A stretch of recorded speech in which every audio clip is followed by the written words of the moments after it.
Kita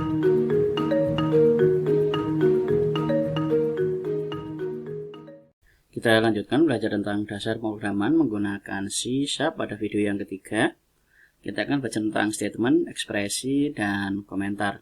Kita masuk ke materinya. Kita akan buka VS Code-nya. Ini kita akan tutup dulu dari yang video sebelumnya. Di dalam sini kita akan buat folder yang baru. Kita klik di dalam sini, kemudian klik yang ini, new folder. Kita akan buat V3, kemudian kita enter. Di dalam V3 ini kita akan buat file-file yang akan kita gunakan di dalam belajar dari C#. Ini sudah. Kemudian berikutnya kita klik terminal, kemudian kita klik new terminal. Ini bagian ini bisa kita geser dari atas ke bawah. Caranya klik tahan, kemudian geser ke atas ke bawah seperti ini. Boleh. Ini saya taruh agak ke atas. Kita akan masuk dulu ke dalam folder V3 ini. Caranya adalah karena ini ada di dalam folder dari C#, kita caranya cd, kemudian V3, kita enter. Nah, kita sudah ada di dalam V3. Kita perhatikan ini V3. Kita akan generate dulu, kita akan buat dulu file-file yang akan kita gunakan di dalam belajar ini. Di V3 ini kita akan buat .net, kemudian kita buat new, kemudian konsol seperti ini. Kemudian ini kita enter. Kita akan tunggu proses pembuatan filenya. Nah, ini sudah keluar restore succeeded. Kita perhatikan file yang sudah dibuat oleh C#. Jadi di dalam V3 ini ada folder obj. Ini kita biarkan saja. Kemudian kita perhatikan ini ada program.js. Di file inilah kita akan belajar untuk berlatih membuat programnya di dalam program.js yang sudah dibuatkan oleh .NET-nya. Kita akan buat sebuah perintah. Jadi seperti di video sebelumnya, bahwa program itu adalah rangkaian dari instruksi atau perintah yang digunakan untuk menjalankan fungsi tertentu pada komputer. Di sini kita akan buat perintah sederhana. Untuk menampilkan kita menggunakan konsol, kemudian .write, ini write-len, kemudian kita buat buka kurung, tutup kurung. Di dalam kurung inilah kita akan letakkan apa yang ingin ditampilkan. Jadi ini perintah untuk menampilkan. Jadi ini perintah untuk menampilkan. Kemudian di dalam kurung ini apa yang ingin ditampilkan. Yang akan ditampilkan oleh komputer itu hanya ada dua. Yang pertama adalah tulisan, yang kedua adalah angka. Kalau tulisan itu ditandai dengan tanda petik-petik seperti ini. Jadi ada petik-petik, berarti kita melakukan perintah untuk menampilkan sebuah tulisan. Nah, tulisan ini di dalam komputer, di dalam program komputer disebut dengan string. Jadi kita bacanya nanti adalah string.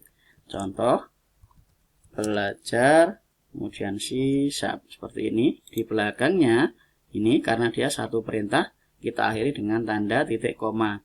Jadi akhir dari sebuah perintah itu adalah titik koma. Nah, di dalam kurung ini kita bisa lihat apa yang ditampilkan. Perintah untuk menampilkannya adalah console.writeLine seperti ini. Kita bisa simpan. Untuk melihat sebuah file yang belum disimpan, di dalam sini putih. Putih ini artinya belum disimpan. Kalau kita klik Ctrl S, maka dia akan menyimpan seperti ini. Kita jalankan play di dalam sini. Kita lihat hasilnya. Ini kita bisa geser. Nah, ini belajar C#. Ini bisa kita hapus dulu. Kita Ctrl S.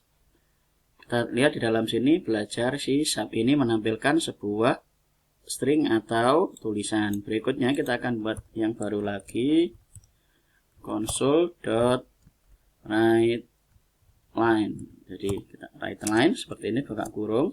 Saya akan menampilkan sebuah angka, misalnya 2.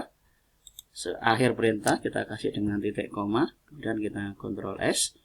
Kita bisa lihat hasilnya, kita jalankan. Kita tunggu. Nah, ini keluar 2. Jadi di dalam sini angka, kemudian di dalam sini adalah string atau tulisan. Berikutnya kita juga bisa tambahkan lagi sebuah operasi matematika. Contoh, konsol, kemudian .writeLine, kita kasih operasi matematika 2 ditambah dengan 3. Jangan lupa sebuah perintah diakhiri dengan titik koma. Kemudian kita Ctrl S untuk menyimpan, baru kemudian kita tes dengan menjalankannya. Kita perhatikan di dalam sini ada beberapa perintah. Yang pertama adalah menampilkan tulisan. Ini tulisannya, perintah untuk menampilkan.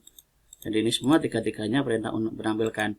Bedanya kalau ini dia menampilkan sesuai dengan yang ada di dalam sini. Kalau ini menampilkan juga sesuai dengan yang ada di dalam sini. Sementara yang ini adalah melakukan operasi penjumlahan dulu. Yang ditampilkan adalah hasil penjumlahannya. Ini contoh ada di bagian ini. Nah, ini contoh hasil penjumlahannya 5. Jadi 2 ditambah 3 hasilnya adalah 5. Perintah untuk menampilkan seperti yang ada di dalam kurung ini apa adanya itu disebut dengan statement. Jadi statement adalah perintah untuk menampilkan tanpa adanya proses. Kemudian kalau ada proses seperti ini di mana yang ditampilkan adalah hasilnya, itu disebut dengan ekspresi. Jadi perhatikan, perintah yang menampilkan apa adanya adalah statement. Jadi statement ini seperti ini.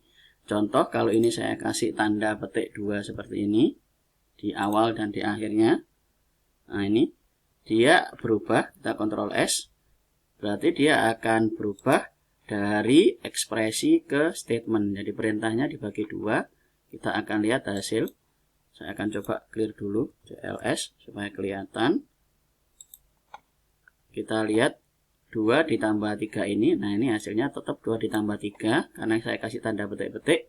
Berarti yang 2 ditambah 3 ini berubah dari ekspresi menjadi statement. Perintah dalam codingnya dibagi 2, perintah yang menampilkan sesuai dengan yang ditulis dan ada proses.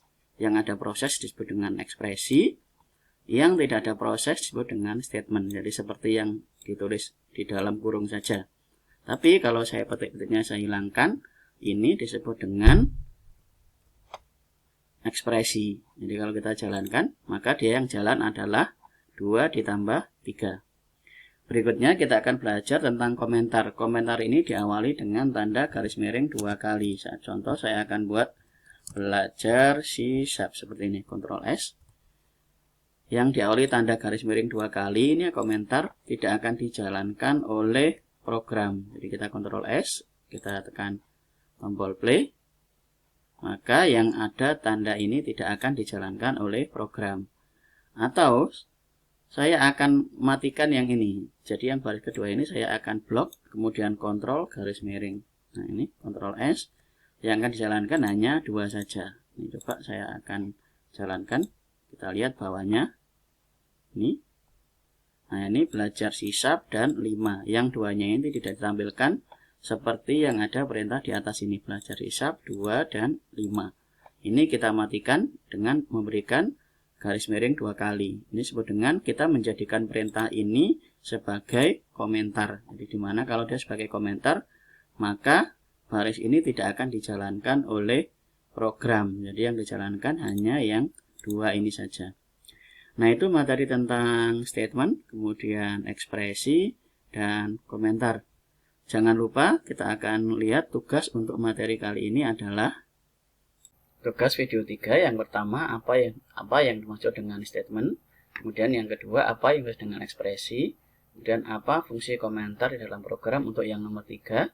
Kemudian yang nomor 4, kita akan praktek buat program yang menampilkan data diri Anda dengan minimal 10 statement dan 5 ekspresi. Saya akan berikan contohnya. Silahkan buka kembali Google Docs Anda dan buat V3 ini. Tulis statement yang sudah disediakan dalam video, kemudian ekspresi, dan fungsi dari komentar. Jadi komentar itu fungsinya untuk menandai. Kemudian di dalam sini kita lihat sudah ada contoh tugas statement dan ekspresi. Di dalam sini nama Siti Kusmati, tempat lahir Sidoarjo, umur 15, asal sekolah SMP 100 Sidoarjo, kemudian luas persegi panjang 2 dan seterusnya. Kita akan lihat contoh yang sudah saya buat untuk menghasilkan ini di dalam VS Code. Nah, ini contohnya, ini tampilannya. Ini saya akan, ini nanti di screenshot, kemudian screenshotnya contohnya di dalam pen ini, kemudian dipilih, ini select, kemudian dikotai, kemudian kita copy, kemudian paste di dalam Google Doc-nya.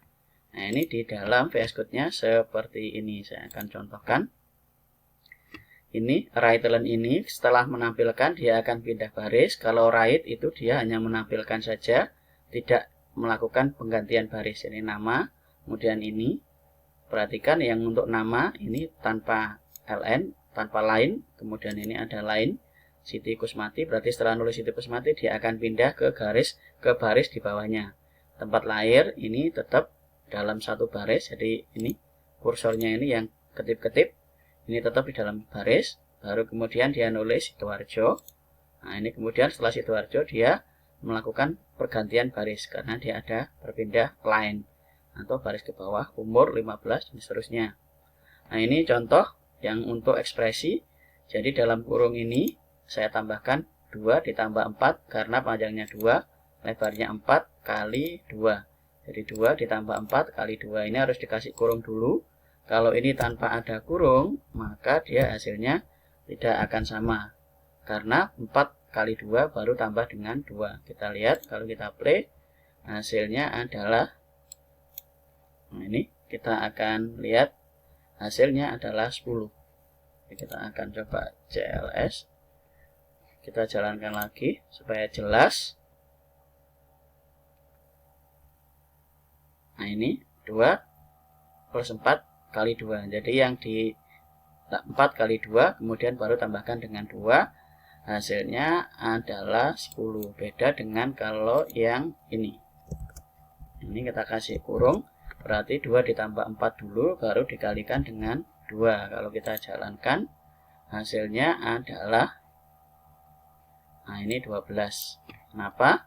Karena 2 ditambah 4 dulu baru dikalikan dengan 2. Jadi perhatikan penggunaan tanda kurung di mana yang di kurung ini akan dijalankan terlebih dahulu baru hasilnya dikalikan dengan yang di luar kurung. Itu untuk proses dari ekspresi.